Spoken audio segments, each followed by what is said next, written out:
In this video, we are going to talk about what generic types are. I mentioned them very briefly in the previous video, but we're going to go into some more detail.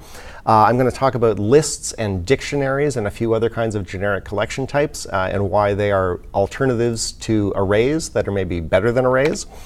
I'm going to talk about how lists and dictionaries work, how you can put things into them and take things out of them and test whether there are elements in them and so on. And I'm going to talk about mutable and immutable collections, one of my favorite topics, a topic that's near and dear to my heart. So let's do a real quick review. I've used the word type a lot already in this course without ever defining it. I did the same thing in the previous course. A computer science definition of the word type would be super complicated and take us really far afield. Our working definition is that a type is a collection of values that have something in common. And by telling the compiler about types, then we can allow the compiler to help us find our type errors. Right? So we use types explicitly and implicitly throughout C# programs.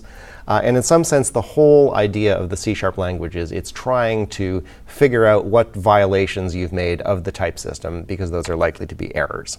Right? It also helps us understand programs. So we can look at a program and we can say, oh, I see this thing is a list of integers. I can reason about that logically and know that it's never going to be a list of doubles or decimals or strings. All right, so we talked about int and string and bool and all of those. Those are the built-in types. We've also talked about array types, and array types are identified by having the square brackets after them. These are sort of an amplification of the element type. Right? Instead of having just a single integer, now we have a collection of potentially many integer variables. We talked about in the previous video the nullable types, where you add this appendage of a question mark onto a type. And now again, we have created a new type from an old type. So we have this sort of general pattern here of there are some built-in types, and then there are ways of creating new types based on patterns from those old types. So a generic type is also a sort of fill-in-the-blank pattern for making a new type. And the syntax, like we saw with nullable in the previous video, is there's the name of a type, and then there's a bunch of types called the type arguments, and they go in angle brackets. And this is usually read, if the type name were list and the type argument were int, then we would say this is a list of integers. So you often hear the word of when people are talking about generics. So let's take a look at an example in Visual Studio. All right, so here I've made another little Visual Studio console project. I've got some using directives up here, and you'll notice that I have this directive called system.collections.generic. And so you might expect that there are going to be a bunch of generic collections that I'm going to use in this thing. There's also just system.collections. And system.collections was created, that namespace was created before generics were added to C#. That was back in the C# 1. .NET 1 days. There's a bunch of non-generic collections in there. And the best advice from Microsoft now is do not use the collections that are in that namespace. Always use the generic collections because they're more type safe. They have better performance. They're just generally all around better to use. The old types that are in the system.collections namespace are there for backwards compatibility, for legacy code, for that kind of thing.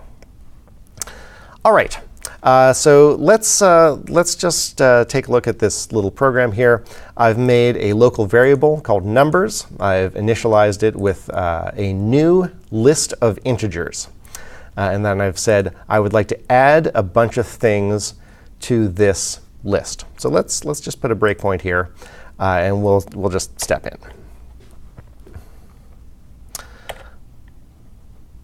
All right. So numbers is going to become a new list.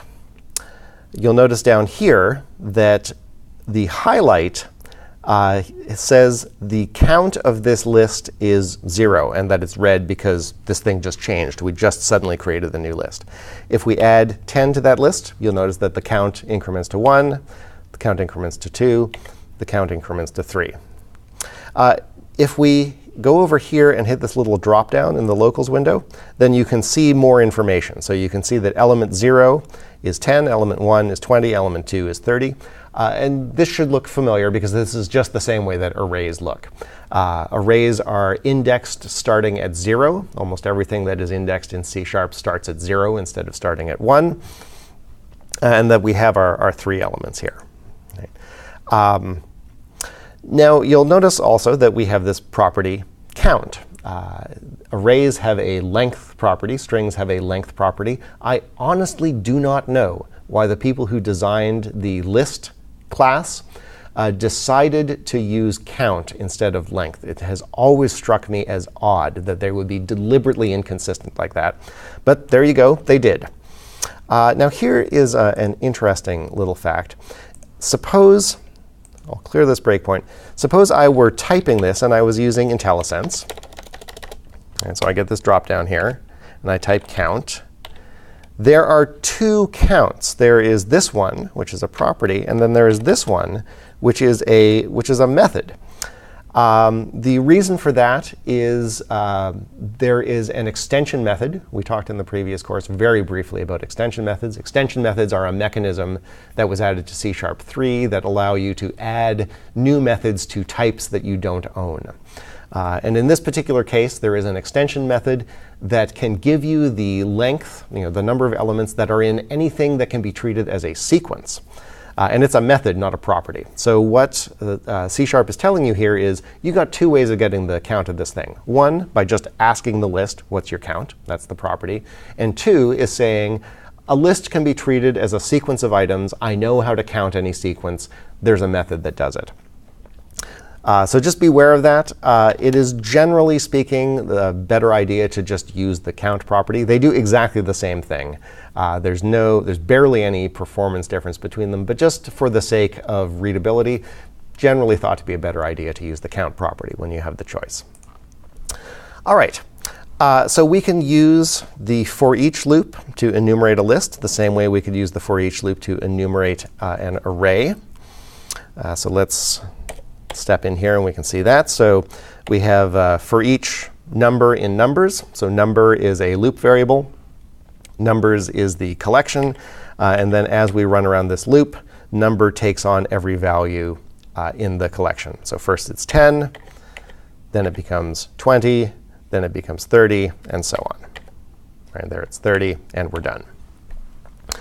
Alternatively, you can use indices the same way that you would in an array. So if we wanted to get the second element of our numbers list, then we could use 1 as the index. Again, remember, 0-based, so 1 is the second thing. Right? And we can assign to it. Right? So if we now do this little drop down here, you see that element 0 is 10, element 1 is 123, element 2 is 30. You can also use a for loop to go through the elements in a list by the indices, the same way that you would for an array. Right? So if we have an index that goes from 0, and then while it's smaller than the count, we increment the index, and then write out each element. Right? So it's the same way that we would do for an array. I generally prefer to use a for each loop. But there are some times when it's handy to have the index, where it's handy to be able to say, oh, I want to write an element into this particular place. All right, indices still have to be in bounds. All right, so if I uncomment this code here, if I try to get the fifth, in this case, element, right, this is index 4, so this is the 5th element. The 5th element is not love. The 5th element in this case is an exception. Yeah, so we get an unhandled exception of type argument out of range exception occurred. Index was out of range, must be non-negative, and less than the size of the collection. So that should make sense there. Right? We have a collection that has only 3 elements. We asked for the 5th element. We couldn't get it. All right, so we'll comment that out again. All right, you can use almost any type for the type argument. I say the weasel word almost because there are a very small number of types in C# where you're not allowed to use them as the collection type. But we are certainly not going to talk about those in this course. They are bizarre and almost never used. So In this case, for example, we could say, I want a list of nullable doubles. Right? So you can see how the type system builds and builds and builds and builds. We start with doubles, right? And then we say, well, I'd like a nullable double. And then I'd like a list of nullable doubles. And if we wanted, we could have an array of lists of nullable doubles, and so on. Items can be inserted into a list at places other than the end. But you should be warned that this gets inefficient for large lists. So here, for example, we've created a new empty list of nullable doubles. Then I'm going to add 123.4. So if we look at this thing now, it says the count is 1, and the first element is 123.4. We can then say insert at position 0, 456.7. And if we do that, then we see, well, now this one used to be at position 0, but now this one is at position 0 because it was inserted at position 0. So the reason this is inefficient for extremely large lists is, suppose there were 100,000 elements in this list. Okay? You know, element 0, 1, 2, 3, 4, all the way up to 99,999. If we inserted an element at position 0, then we would create a new list element 100,000. We would move item 99,999 into slot 100,000, and then we would move the next one up, and the next one up, and the next one up, all the way down to moving the element that's currently in slot 0 into slot 1, so that we have space to put in the new thing at slot 0. And the runtime would actually move all of that data in memory, and it can get very inefficient to do that. There are collections that have much more efficient ways of inserting and removing elements. Lists aren't one of them. They're very straightforward. And of course, since this is a list of nullables, then we can add null to it. So if we look at this list now, we can see that there are 3 elements, 456.7, 123.4, and null. Lists can be automatically sorted. This is a nice instance member for lists. If we hit nullable.sort, then it sorts it in place. It actually changes the list so that it's now sorted order. You'll notice that the null goes first. The null is considered to be smaller than every other element. Now, if we tried to do a comparison of nullable doubles, you might wonder, well, is null really smaller? Is it smaller than null? And so on. We're not going to get into that in this course. For the purposes of sorting, nulls are considered to be smaller than everything else. Now, once you've sorted the list does not automatically remain sorted. So if we add another element, negative 54.3 here, right, and then we take a look at what's in this list, now it's null 123.4, 456.7, negative 54.3. So the list did not stay sorted. We sorted it once, and then we kept on going. We would have to sort it again if we wanted it to be sorted. There are collections, and I'll talk about them very briefly in just a few minutes, that do maintain the property that every time you insert an element into it, it remains sorted. There are list initializers, or collection initializers, I alluded to earlier. Just like array initializers, where you can have a bunch of elements that are in curly braces, you can do the same thing with a list. So here we have a local variable, and then an object creation expression. So we have this constructor call here. And then immediately after the object creation expression, I have curly braces, and then a list of elements in the curly braces. And basically what happens here is the C# compiler says, I'm going to create a new empty collection, and then I'm just going to run down this list, and I'm going to call add until they're all added. All right, so this is just a nice syntactic sugar, a nice short way to write what would normally be much longer code. And if we look at this thing, then we can see there's 2 elements in it, and they are hello and goodbye. You can search lists. So if I want to say, well, what's the index of the goodbye? Well, then it says it's at index 1. And if we look at this thing, then sure enough, goodbye is at index 1. So this is very handy if you've got a bunch of stuff and you think, oh, there might be something in here. I want to look for it. Now, what if we look for something that isn't there? Index of is case sensitive when strings are involved, so it's not going to find this. So what do you think it's going to do? There's a bunch of possibilities. It could throw an exception. That seems kind of likely, but maybe, maybe not. Let's find out. Well, it didn't throw an exception. What did it do? It said -1. That's a bit odd. -1 is never a valid index. So it seems like maybe a reasonable value for I could not find that thing. But you think a more reasonable value would be null. Why is this thing not nullable? You'd think it should return null if you ask it for the index of a thing and that thing doesn't have an index. We already know that nulls can mean the operation that you requested was invalid. If we were designing this system today, then it probably would be a nullable int. The index of method was written back in the C#1 days, back before there were nullables in the C# language. So there you go. That's why this thing is -1. There are tons more methods on the list class. Feel free to use IntelliSense to explore them. There's lots of documentation on them. They're quite useful. So when would you use an array and when would you use a list? Both arrays and lists are collections of items of a given type. So you can say, I want an integer array or I want a list of integers. They're both indexed by integers starting at 0. Arrays are fixed in size. So once you've said, I want an array of 3 elements, that thing is 3 elements now, forever, for all time. If you want an array with 4 elements, you're going to have to create a different array. Lists can have items added to them and removed from them at will, which is a nice property to have. Lists have lots of useful instance methods, more useful instance methods than arrays have. Arrays are collections of variables. Technically, the elements that are in a list are not variables. You'd think, well, I can change them. They must be variables. The reason why they're not classified as variables is a little bit technical. We're going to allude to it briefly when we talk about indexers. It almost never matters. There are some subtle scenarios in which it matters whether a thing is a variable or not. But this is a hair-splitting distinction that's really only important to compiler developers.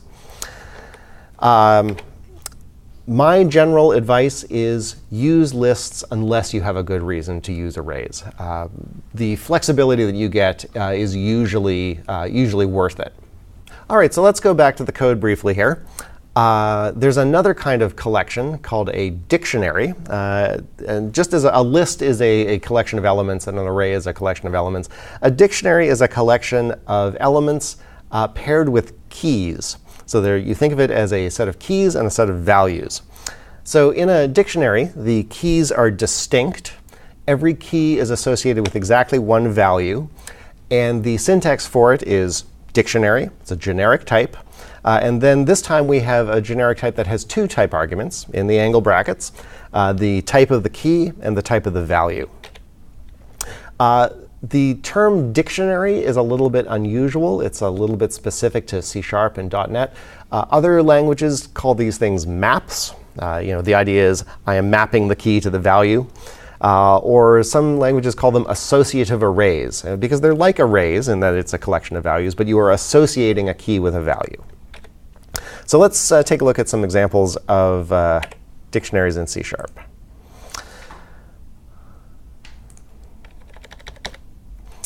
All right, so here I am creating a new dictionary. And again, I have the usual generic syntax here of new dictionary. And then I'm going to say both the key and the value types are strings in this case. And then I have a different kind of collection initializer here. So it looks a lot like the list collection initializer, but there's some more structure here. Since a dictionary takes pairs of things, of keys and values, we have the curly braces surrounding the whole thing, and then each pair is itself surrounded by curly braces. So we might say, OK, I'm going to make a dictionary. The key is doe, and the value is a deer, a female deer, and then the key is ray, and a drop of golden sun, and so on. And let's take a look at how this looks in the debugger. Right? So if we look here, then we can see it says, again, the count is 3. And if we open this up, if we open up the little drop down, then we see we have 3 elements, 0, 1, and 2. However, dictionaries you usually do not index by an integer. You usually index them by the key.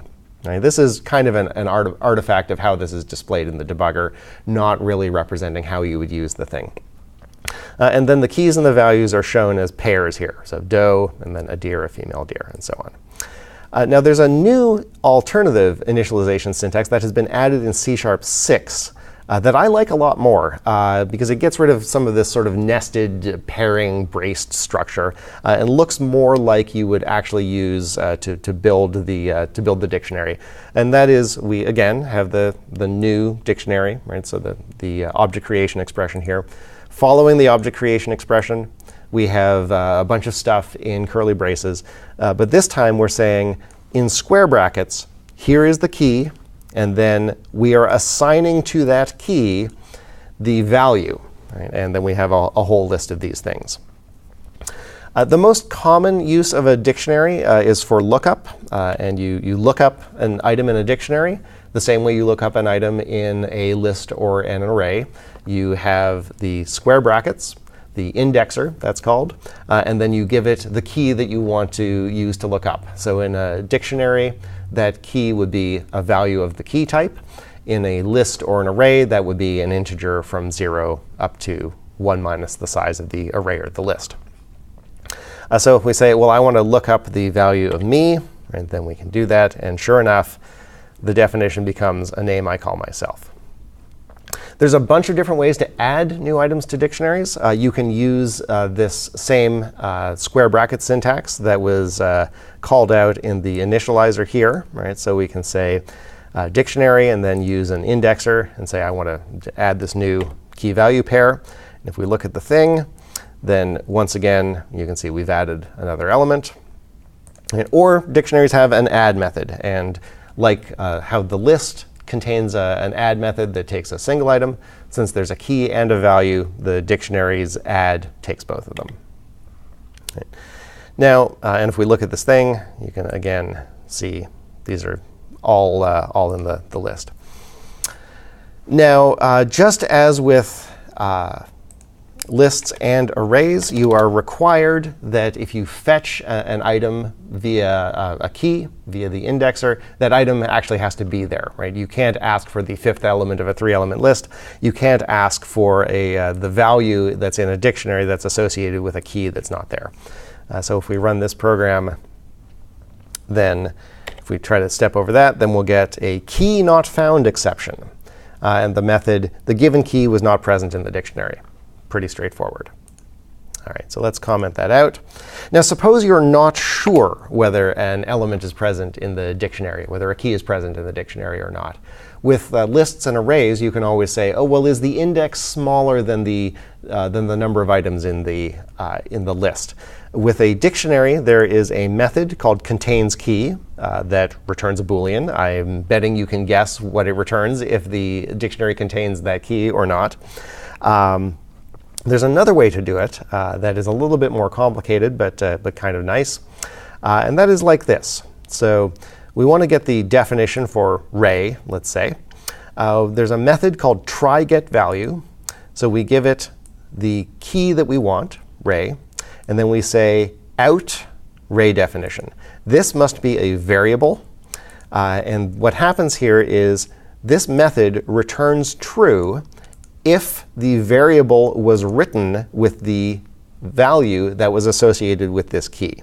So if the key exists, then it will be written, then the value will be written into the variable. This will return true, and then we can write it out.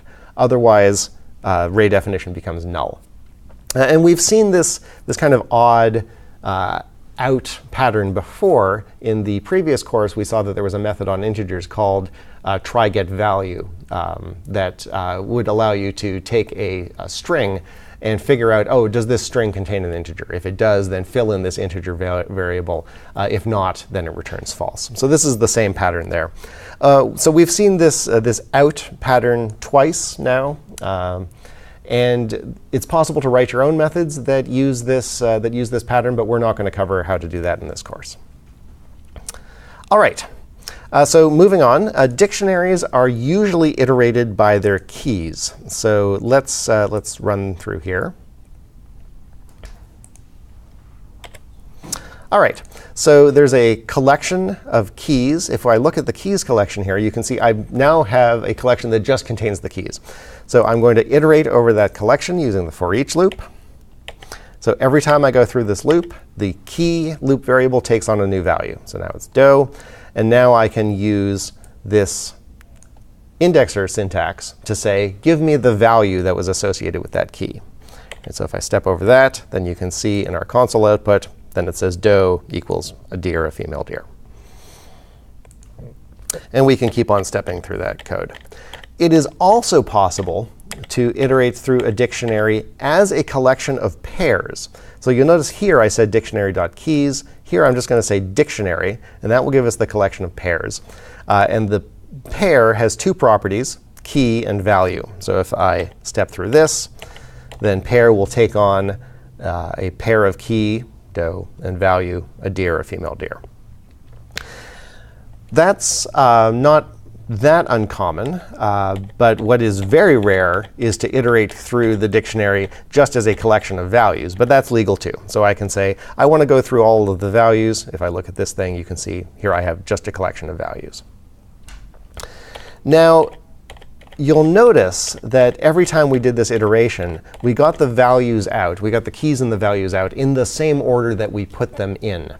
And though in C#, in .NET, it is in general true that that will happen. The order in which you put something in is the order in which you get it out. The documentation does not guarantee that. And there are some situations in which that pattern is violated. So you cannot rely on it. If you need something to have a particular order to it, well, we'll talk about how to do that in a couple minutes. All right, lists and dictionaries are reference types. Just a real quick refresher on reference types. If you have two references that refer to the same thing, then changing one of them changes the other because they refer to the same thing. So if we have this list of numbers here, which recall had 10, 123, and 30 in it, and I say I would like to make a copy of that reference, I haven't made a copy of the list. I've made a copy of a reference to the list. So now both of these guys refer to the same collection. If I add 123 to numbers 2, well, now it says there are 4 items in here, 10, 123, 30, and 123. Same with numbers. Right? Both of these things refer to the same thing. I changed one of them, and therefore they both reflect that difference. Also, another thing to note, that lists can contain duplicates. There's nothing that stops you from making a list that has 2 of the same thing. You can make a list that is all the same thing if you want. There's no problem with that at all. And we'll look a little bit later at collections that don't have that property. Collections where you can only have one of a thing in it, where there's no duplicates allowed. All right, finally, I want to talk a little bit about immutable collections. Before I do that, I want to look real quick here at the References dialog. Over here in the Solution Explorer, if I click on References, and then I go here, and I say Manage NuGet Packages, then I get this, this package manager. So NuGet is a system that Microsoft has come up with for distributing code around the internet that does not necessarily require you to download it all from Microsoft. You can get packages from various places. And the library that contains the immutable collections is not installed by default. You have to find it by bringing it down to your machine using this, this NuGet package manager here. So if in the search window I type in immutable, then I can find out all of the different packages that are available on the internet that have the word immutable in them.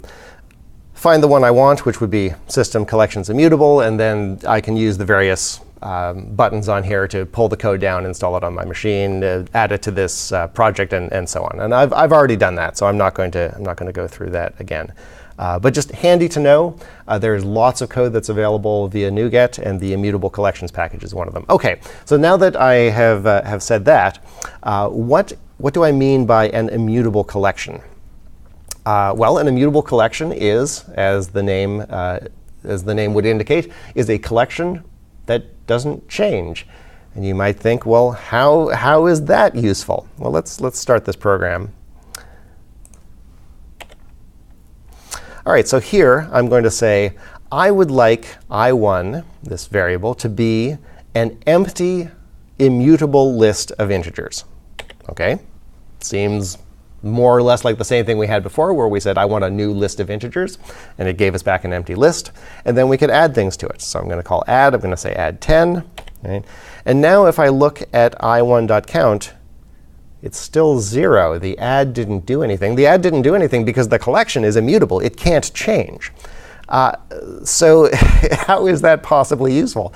Do we only ever have collections that are empty? I mean, that seems like it's not really useful.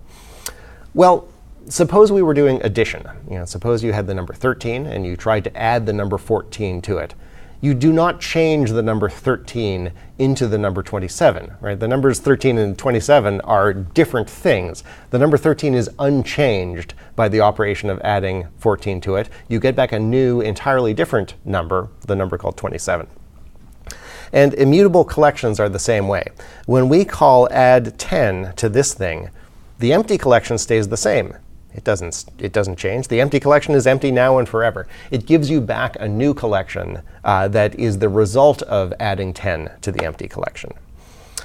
Right, so the right way to write this code would be like this. I say I would like a new variable, and I would like it to be the result of adding 10 to the empty collection. So I1 has no elements in it. I2 has 1 element in it. And if we look at this thing, sure enough, it's got the element 10 in it. Now, I2 is a variable. Variables can change. Variables vary. That's why they're called variables. So we can say, I would like to take the result of adding 20 to this immutable collection. And the original collection that contains just the element 10 does not change, right? It stays the same. But we're going to update I2 to refer to the new collection. All right, so we've done that here. So I2 now has 2 elements, 10 and 20. I1 still has 0 elements. It's still the empty collection. All right, so building up collections using this technique of assigning variables, or maybe assigning the results back to the variable that you just used as the receiver for the add method, and so on, is pretty common. There's also a technique called the builder technique, which is you take any immutable collection and you say, I would like you to give me a builder. It then hands you back a mutable collection that looks exactly like the immutable collection that you started with. You can then mutate that collection, and then you say, I would like an immutable collection based on the current state of the builder. And it hands you back a new immutable collection. And so for example, we could say, I want the builder associated with the list that has 10 and 20 in it. Then I'm going to add 30 to that. The builder now has 10, 20, and 30. I2 hasn't changed. It's immutable. It doesn't change. Right? And then I can say, well, I3 is now the immutable collection associated with the current state of the builder. Right? And this guy now has 3 elements in it. So again, I want to make sure that this is clear. The variables, their values can change arbitrarily. They refer to these collections. But the collections themselves never change. Once you have an immutable collection, if it's got 3 items in it, it has 3 items in it forever. If the items are 10, 20, and 30, it has 10, 20, and 30 in it forever. All right. Now we can also take mutable collections, like this list of strings you recall we had here before that had hello and goodbye in it. And there's a method toImmutableList that says, well, essentially treat that mutable list as the builder, and then give me the immutable list associated with that. Right? So this guy now has 2 elements in it, hello and goodbye. If I then mutate the original list, right, if I add sayonara to this guy, now it's got 3 elements. I4 still has 2 elements because it's immutable. It doesn't change. Right? So why are immutable types useful? Immutable types are useful because they are very predictable. You look at a collection and you say, does it have any elements in it? And if the answer is yes, then you know that it will have elements in it forever. Now maybe the variable will change, right? But the collection will not. If you have a reference to that collection, you know that it's predictable that it will always have stuff in it, and how many things and what they are. There are lots of collection types that are available, both mutable and immutable, and I'm not going to cover them all. We've spent a lot of time on this already. You can explore them yourself and explore the documentation, use IntelliSense. But just to go over them briefly, a hash set is a set of distinct values it's not indexed, and it's not sorted. And so you can think of it as a bag that you can throw things in. The things that you throw in have to be unique, right? So if you throw in 10, 20, 30, 30, 30, 30, 30, and then you try to pull stuff out of it, you'll pull out 10, 20, and 30. They're very useful, and we'll use a hash set in one of our examples later on in this course. There is a sorted set. A sorted set is a set of distinct values. It's not indexed. It is sorted, though. They will remain, if you start inserting elements that are out of order and then pull them out, you will pull them out in order, which is pretty useful. Oh, and one thing I intended to mention, hash sets, it's really an unfortunate name. It really should just be called sets. The reason why they're called hash sets is because internally they use an algorithm called a hashing algorithm in order to more efficiently do searching of the collection. There's the list collection that we've already seen. It's a set of values that is indexed by integers, and it's inherently unsorted. Although the nice thing about the list collection is it guarantees to maintain the order that you give it. So if you add 10, 20, 30, 40, then when you take the elements out, you will get them 10, 20, 30, 40, if you're iterating over them with a for each loop, let's say. A queue is a list that has the property that it's like a queue at a bank, right? The things that you put on first are the things that come off first. The things that you put on last are the things that come off last. A stack is the opposite of that. It's like a stack of dishes. The one that you put on top is the one that you're going to remove next. Dictionaries we already talked about. Dictionaries are sets of key-valued pairs. They're indexed by key, and they are unsorted in the sense that they do not maintain any particular order, and you can't even rely on them getting the same order, getting the keys out in the same order you put them in. Sorted dictionary, the keys are kept in order, which is quite nice. There's also a sorted list.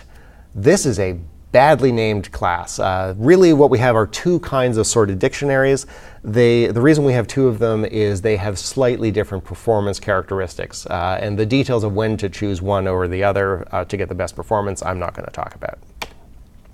So, summing up, as we've just seen, there is a special purpose collection for almost any scenario you can imagine. And as a result, I almost never use arrays anymore. I almost always use a collection that more closely matches the operations that I need to perform. Generic types are now totally pervasive in C#. They were added to C# 2, and they have just spread and spread and spread because they are so useful. Generic collection types are the most common use of generics in C#, but there are lots of other places where they crop up. We saw that nullables are already one of them. And immutable collections have many advantages. But the majority of C# programs still use mutable collections exclusively. Immutable collections have not really caught on that much yet.